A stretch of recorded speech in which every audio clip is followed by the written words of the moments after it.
And let me say like this, if I'm wrong on the negative points, I will drink champagne and be happy. It will not make me happy if I'm right when it comes to the car production in Europe. Definitely with these, let's say, worst case predictions, if it ends up better, we're really happy because it's also better for the whole economy and all for everybody involved in that.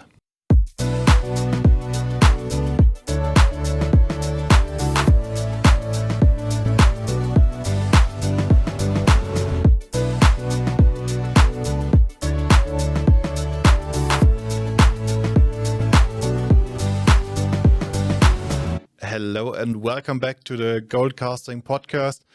Today we have an episode out of our normal order because it's the end of the year and next year is gonna happen whatever we want it or not. But let's dive into it, what we are expecting. But before we do that, I think we have to do something we never did in the previous 9 episodes because today is the 10th episode and that's something to celebrate. So Staffan, what's in your glass to celebrate? I'm a Swedish guy, and I like IPAs very much. I have one from Gothenburg Brewery. Here you see, and we're not sponsored by them, but it's a great beer. It's a season IPA, Christmas season IPA. Very, very nice. How about you? Yeah, I'm today non-alcoholic, but it's made by Paulaner, the Bavarian brewery. It's just a cola Fanta mix in a beer bottle. So cheers. Cheers. Merry Christmas, everybody out there. So we have an episode with an interesting name, right? 2023 is dead. Long live 2024. So calmed, relaxed, a bonus episode for you guys out there. What we actually think will happen in the 2024 and maybe also some retro perspective on 2023. But probably one thing that we have just not made is actually to introduce ourselves on a podcast in a nice, calm way. I mean, we have to get a little bit serious now. People are actually listening, more and more people. So why don't you go ahead and introduce yourself? Sure, of course. So I'm Fabian Niklas. I'm 33 years old, living in Switzerland, but actually being a German guy. I started my career in the foundry industry as a material scientist developing casting alloys. A lot of aluminium casting alloys. And then at a certain point of time, I thought, now I know how to develop alloys, how to handle them. Now it's time to learn how to use them and get them into products. Then I went into a foundry, doing everything from materials to new projects to all the technical things we're not going to talk about. And since the end of 2022, I started my own company, Casting Campus, and as a consultancy for Rio casting, high pressure die casting, and sustainability. And Rio casting is something we're not going to talk about either because it's just technology, right? Exactly. So how many cats do you have? 2 cats. Yeah. Dear listener, you can feel a tension building up here. Yeah, you get the same questions, but not with cats later. So now it's your turn, Staffan. Yeah, okay. Metallurgist from the Royal Institute of Technology. And actually been working pretty much as a purchaser and stuff like that, even if I try to get those memories out of my body. And then in 1998, I was thrilled by a presentation from Salzburg Aluminum Gesellschaft in Lund about Tixo casting. And since that day, I've been pretty hooked on semi-solid. So I'm a semi-solid guy. But to survive, I needed to have an income. So I worked as a manager for 12 years in crisis companies, different roles, firing people and employing people and trying to get quality somewhere on the right side. So 53 years old, so you're the youngster. So dear listener, here comes the tension, I like diesel cars. Fabian drives a Tesla. I have 2 hunting dogs. Fabian has 2 cats. Yeah. So I live in a country where we have quite a difficulty to even find a spot to charge our Teslas if you're not working as a journalist downtown Stockholm or something. So if you're into hunting and things, you kind of like diesel cars, but that's my personal reference. Again, I'm not sponsored by the diesel industry either. 3 kids I do have. You have none, right? So guess Correct. who's late always to the beginning of the pod? Now mine are like 25 something. So I'm not really exchanging diapers anymore.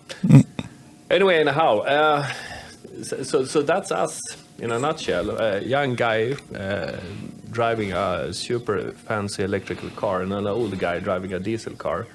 The young guy goes to those music festivals where no one is playing the electrical guitar, right? Exactly. Yeah, which is super strange because the only rock and roll bands that are worth mentioning is actually Metallica, Red Hot Chili Peppers, and Rammstein. All my German I learned from Rammstein, by the way, which is not super good when you're trying to be nice to someone. I know, especially if you try to be calm in a traffic jam, listening to Rammstein, get you quite excited. Yeah, but you know, I'm too old to get one of these diagnoses like ADD or something. If I was a young kid today, I would probably have one diagnosis because it makes me calm to listen to, you know, yeah, Ich will in the queue. Anyway, now, this podcast. We have one more story to tell. How it Wow. came to the idea why we should set up something like a podcast. Because Yeah. it started in that fancy Tesla. Yeah, I must give that away. It was in a Tesla. It wasn't in a in diesel, super it good wasn't one. a Tesla. We were at a colloquium in Ala, right? Correct. What did everybody present at the colloquium at Ala? So all the presentations were basically the same. Hello, my name is XYZ. I'm working for company XYZ and I'm doing that. Here is my first slide. It's a picture of our company headquarters. Here's the entrance door. We have that many employees. Our locations are here and here. Now we go to the next slide. Our partners are these, which is the same 20 different companies listed there. And then the 5 minutes are over and the presentation starts and everybody's already asleep. And again, nobody was talking about business, markets, money. The elephant in the room. Yeah, exactly. Everybody was avoiding the topic, even when people asked about it. Nothing came, and for me, the low light was one guy showing actual numbers of an ROI, and it was an ROI of, I think, 2 or 3 months. So really amazing. But it was presented in a way that it was completely lost. You just could read it on the slide, but it didn't mention it. And then on the drive back, I drove you to the airport. Yeah. We talked about what can we do because these are the important topics that keep the foundries running. The money. The money, not the new spray head system or whatever accessory. Don't get me wrong. I think I think all these things are super important, and you probably have to have them in place to go sustainable and have a high uptime and find a country with a low labor cost and all these things, which is a little bit interesting itself. But at the end of the day, we never talk about money in our industry. No, it's like it never existed. Yeah, Everybody it's talks like about we're casting for charity, right? We're helping Volkswagen get the cars built. That's a nice sentence, but it's very difficult to pay in the grocery shop with that sentence. Yeah, but depending on the sourcing organization, it's really more like charity. You have to give so much to support them. Yeah, yeah, it's brutal. I met a founder guy, CEO, the other day actually, who had a meeting just around Christmas here, and he said, "Well, you're not allowed to be happy for longer times. It's just short times that you're allowed to be happy in this industry." Yeah, I know exactly what it means. But anyway, now, so we had this brilliant idea in your nice Tesla, and we have a request for you, dear listener, that if there's a topic that you want us to bring up, as long as not technology, please send us a text, send us a note, because we think that despite the attitude everybody's having out there, that everything is hunky dory, and you know you cover the scratches on the car you're trying to sell, people are struggling with growth margins and so. Topics are welcome if there's something particular. Yeah. I can highlight one thing that I haven't told you yet, there, Niklas, but Fabian, sorry. I actually started to write on our podcast about the applications we think that you can get a quick nomination in 2024, 2025. I started yesterday, actually. Oh, that's perfect. That's something we can pre-announce a little bit, that we're going to go through a list of some. I think I'm up to 8 applications right now, whereas the industry is struggling, and for people that are awake, could be actually good opportunities. Very, very quick. Not 3 years from now. Anyway, anyhow. Should we run a little bit retro perspective on 2023, Fabian? What did happen, actually? That's a great start. So already out there are 9 of our Gold Nuggets. This one is the 10th. Will be also out in 2023, right before the deadline. So you're trying to say that one of the biggest things that happened in 2023 was the podcast actually was launched, right? For our listeners, definitely. Yeah, but if you look at it, I mean, we had a great interview with Heckenbecker. Yeah, it was even a great event, traveling to Heidelberg, Germany, sitting out there and recording that episode. And for me, it was really great to see such a drastic change, how it happened, how it influenced, how it made a company reinvent themselves and get now a bright outlook again. But speaking about reinventing yourselves, I mean, we had a discussion with also the interview with Per Jansson, and he did the same thing. Yeah. So, yeah. So now we have Professor Jarlfors explaining that we're pretty bad shape in Europe from an academic standpoint. That hurt me a little bit.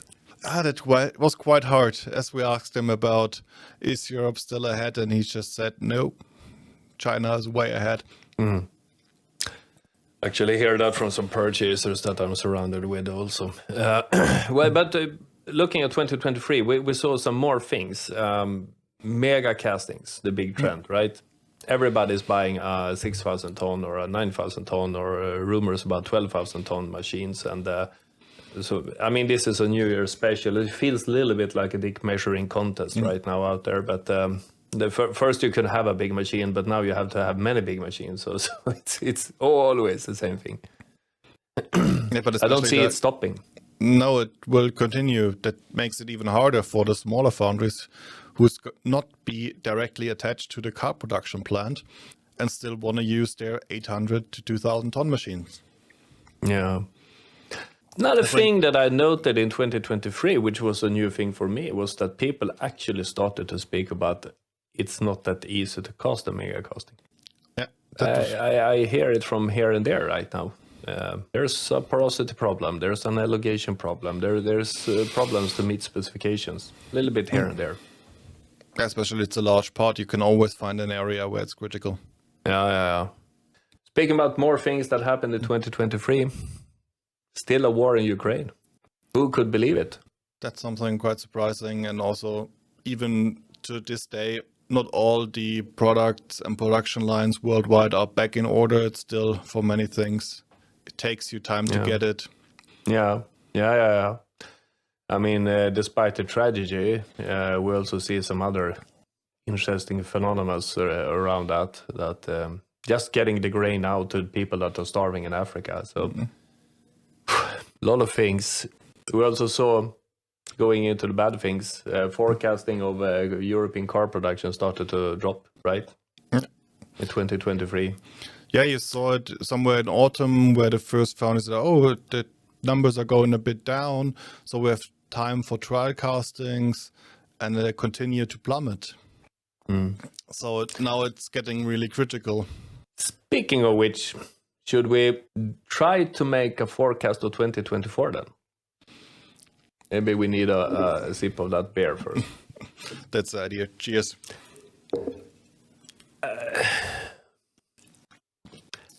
Dear listener, I don't know how to start actually, but we have a few things that we think will happen, and let's get into it. Should I take the first one because I'm Yep. so super pissed off? Yeah. When we were prepared for this episode, I said, okay, 2024 we will hear that BYD will start a car production in Eastern Europe somewhere.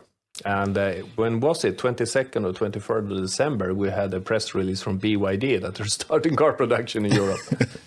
Yeah, we cannot announce that anymore. But Yeah, that's. But hey, I'm a sales guy. I don't give up. If BYD is already there, I bet you that in 2024 we will see at least one more. We had the Geely plant first announced, and now the BYD.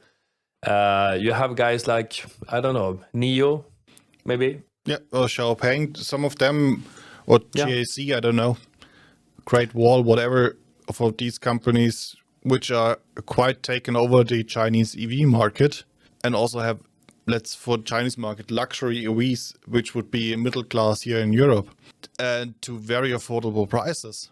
That But I jump- think these guys will produce small electrical cars for the people. It's too expensive with the middle class. I mean, what we are saying is that we're looking at the downturn of the economy. The first thing the middle class does not do is buy a new expensive car. Yeah, especially with the inflation and tightening budgets, many EU countries stopped the funding for business company cars. So it's really getting more and more expensive, and not that many people will get their company car. So the downturn and the sales will go down even further. You see the regulation here in Sweden, for example, having a company car is not a good idea anymore. It's more or less the same money if you buy a car yourself. And many companies are actually quitting with the programs where they offer new employees a company car. That means that people need to buy a car. If they need to buy a car, what should they buy? A Chinese version of 25,000 euros or a German brand for 55, 60, 70. And That's a you're big, looking at the downturn on the economy. I mean, I'm not seeing that happen. So what I would think we will see is that Geely and BYD and the guys will actually make smaller, cheaper battery cars for less money. yeah, especially that market segment is basically vacant. There is not too much there you can really buy. But the fun thing is, these cars are produced. If you look at China, around these 15 to 25,000 euros cars that are produced. Even the ID3 is in that range in China. In Europe, it costs double that. Yeah, never understood the exchange rate between. I thought it was the same if you went from euros to RMB or RMB back to euros, but it seems that there's something different there.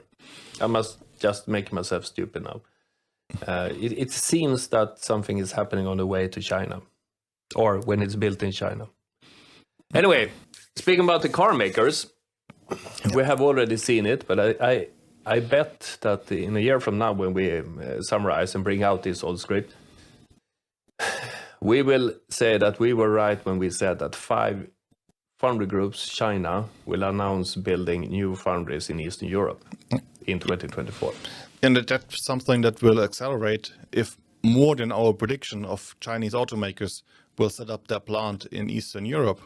More foundry companies or Chinese tier ones will join them and also take up European business, because usually the Chinese way to build a foundry is build it, equip it with all the latest die casting machines, and then looking for things to cast. And that's another huge pressure for the already existing market. I mean, we have a pod episode about this. A Chinese foundry in, let's say, Hungary, Slovakia, Ukraine, wherever, will have to adapt to the same rules. They're buying the same machines, basically. They are, everything is quite the same as a European foundry. There are a couple of few things that differs. Number one, they're moving together with the customer. You can bet that there's some agreements about this in the background. Number two, they are very often very well funded, so they have money. And also the decision making is not bound by some OEM parts. It's a business decision how to move forward for the next years to come. and there's a strategy that is clearly outlined and followed. And that's something that's a bit different, especially with the funding of their war chest. They will really start to make a difference if it comes to pricing. Yeah, exactly. So that's something we're going to see. But getting to the economy as a whole, following a guy called Joe Blogs. He's like a financial guy on YouTube. So yes, I'm following the people myself. And he had a special episode about German economy. And then for 5 minutes, he dig down into the car making in Germany. And he said something like going from 9.7 million cars down to 9.7 to 6.9. That was the assessment somewhere in September. So here comes my next thing. I think it will be closer to 5.2. I think we will see the first half of the upcoming year, we will see a slashing of the car production. I mean, we see ID 3 or 4, whatever it is, being stopped 3 times now, waiting for the orders. And yeah, I think also having this high inflation, energy crisis, all of that come together, you're not gonna buy a new car. And if you buy a car, it will be a cheap used one just to give you the mobility you need. So I'm also the opinion that we have something like a 30 to 50% a reduction in car sales.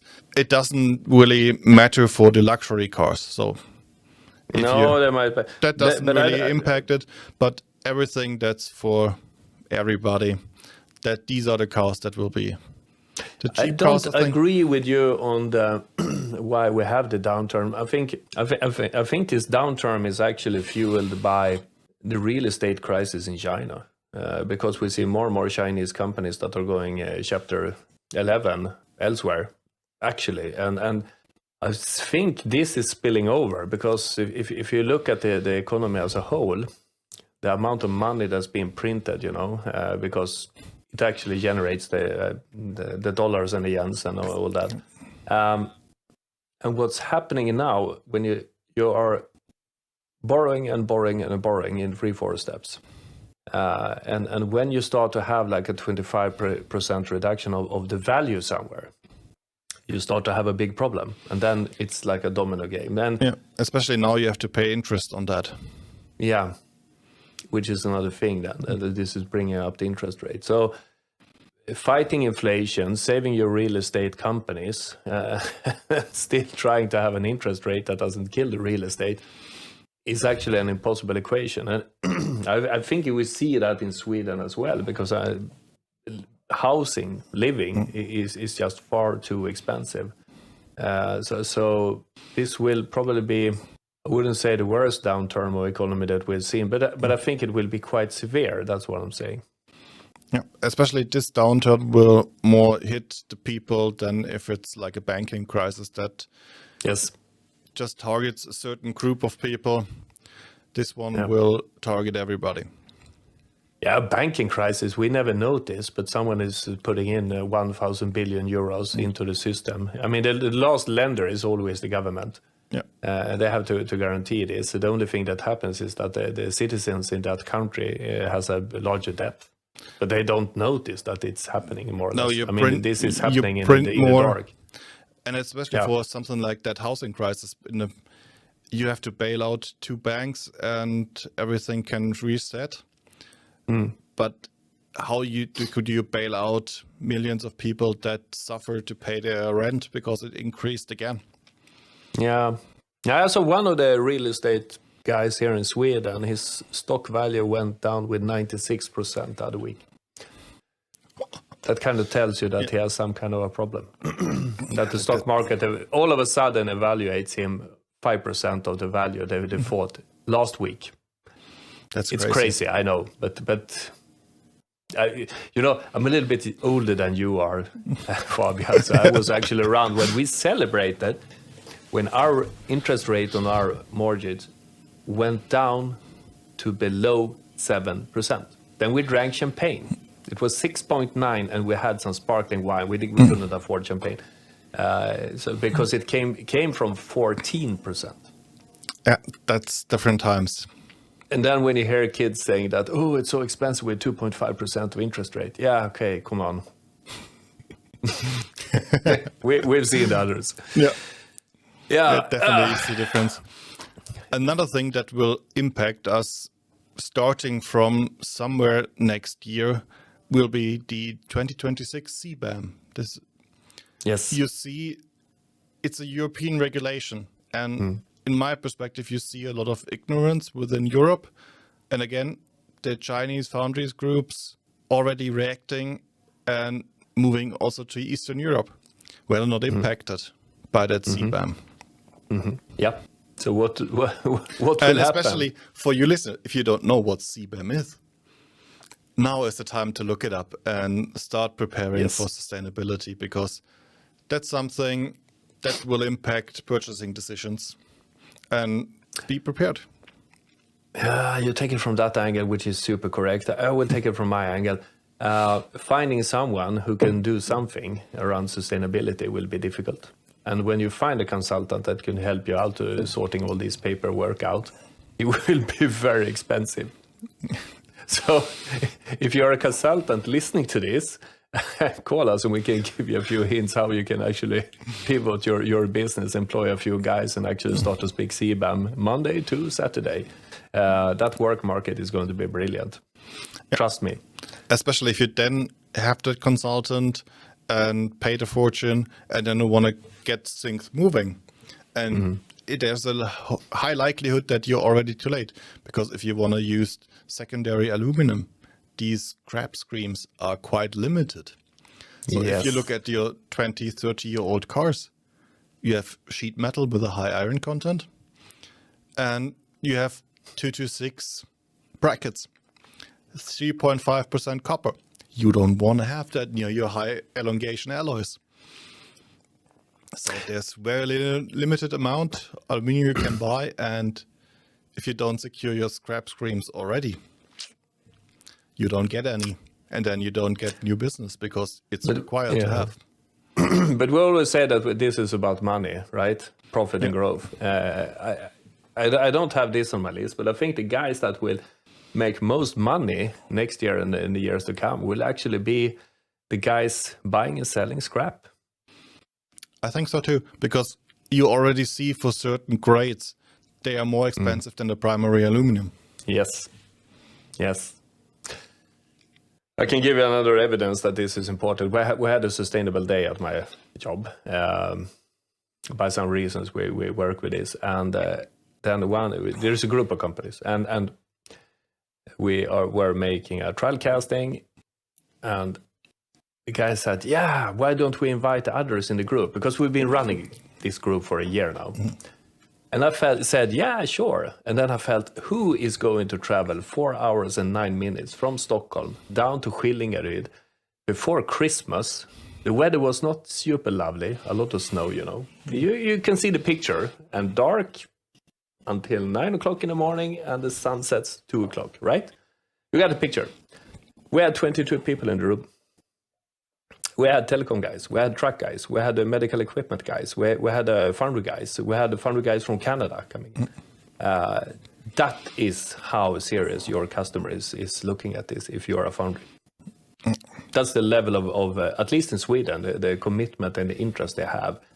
And interesting speech, but not calm and relaxed. No, but it is a discussion about scaling up right now. Yeah. But if you're a foundry, the flip side is there is now new opportunities. If you start to change, if you do something differently than everybody else. Yeah, I agree. But then at the same time, I'm the old cynical guy. I'm not driving that Tesla, you know. I'm just envy of you.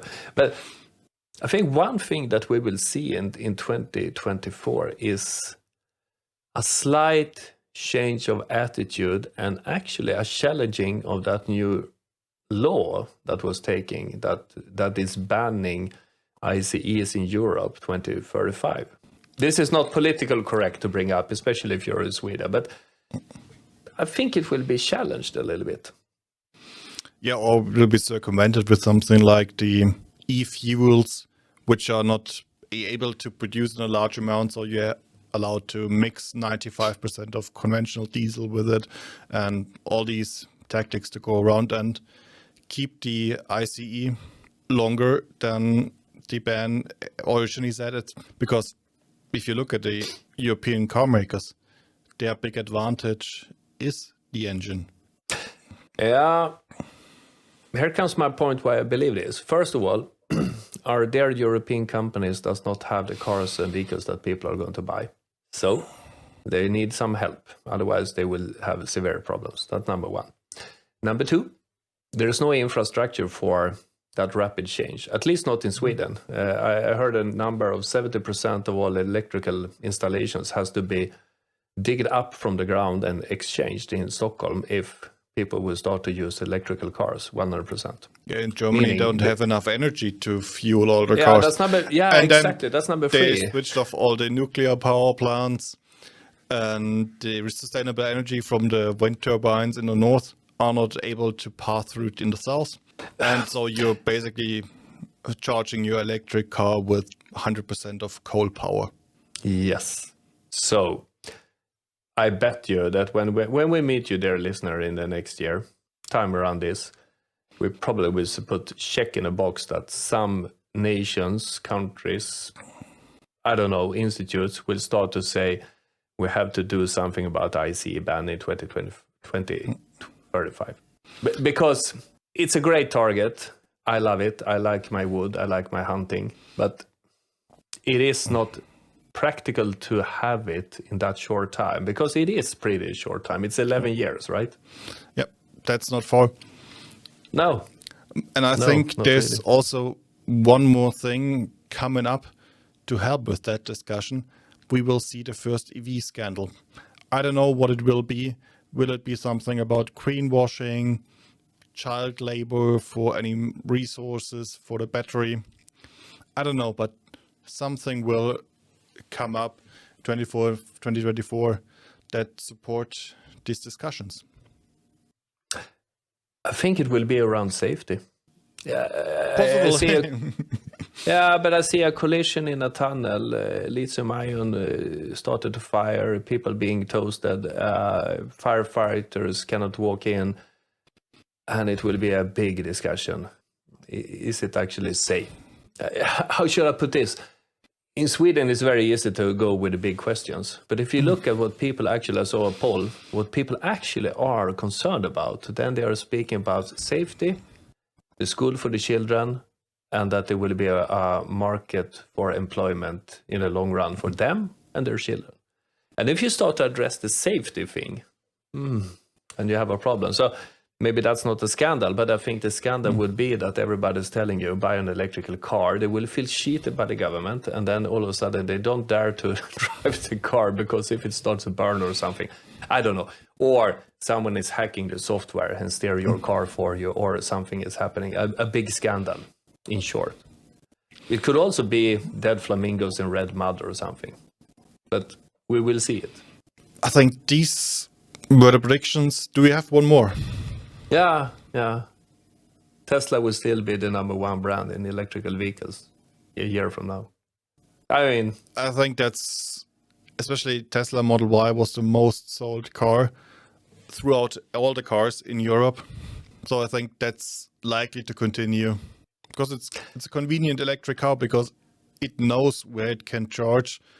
And you don't have to calculate your route, know where, which charging station, which card you have for which charger. No, your car knows it for you. Just drive there, plug it in. Yeah. And my sister's kids love it. It took them like 25 minutes to understand the infotainment system and how to make all kind of crazy sounds in the car and all that. Or you have the light show. A new update came and now you have a third light show that your car's dancing for you. Yeah, but I think I can promise our listeners this out of engineering. I don't think the Chinese cars are that bad, but I think it will take them a year to figure out how to have the infotainment system and all these things that Tesla have. It will take them at least a year. And as long as this will be one of the key factors when people are choosing the electrical car, Tesla will win. That's number one. Number two, I kind of have the sense that Tesla is going to launch a new Volkswagen, a car for the people. They have been talking about this for years. And if you look at it, it seems that they have the production size they want to have to launch something like that. You look at Mexico, the Berlin plant, and blah, blah, blah. So it goes like in a strategy that you have all these places around the globe for a massive launch of something. And I think we will see this launch somewhere around the summer. That's what I'm thinking, but I don't have any kind of evidence. I'm just super speculating right now. I think So also their Tesla will Model be the number 2, one. it's now the perfect time, as soon as the Mexico plant is up, to launch their Model 2 and have an even more affordable electric car. Yeah. Especially with the Chinese pressure. I think that's something that we will They are see, or aware. at least we will see the announcement. Yeah, that's for sure. But again, Tesla will be the number one. So, great mixture. A little bit too many negative points, right? Definitely. I think that's something we really have to double check next year that time and see what went into truth and what was just a wild guess. And let me say like this. If I'm wrong on the negative points, I will drink champagne and be happy. It will not make me happy if I'm right when it comes to the car production in Europe. Definitely with these, let's say, worst case predictions, if it ends up better, we're really happy because it's also better for the whole economy and all, for everybody involved in that. Yeah. But I would like to say something like this to you guys listening.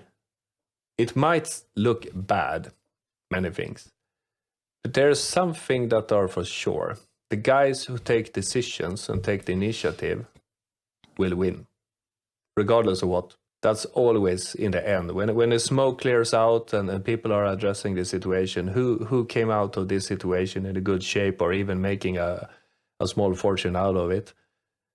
The guys who actually took decisions, were proactive, took an initiative, and took charge of their own destiny. These are the guys winning. The guys waiting will have a hard time. So hope you are doing something. That's for yourself, perfect. for your company, for your family, because that's the way to go. That's a perfect last sentence to end this gold nugget. There's nothing more to add than take the initiative. And then we hear us in the next one. Have a good one. Have a great start of 2024. And we're back on the 4th of January with a new gold nugget. Yeah, and come to see us in Eurogas if you're also there.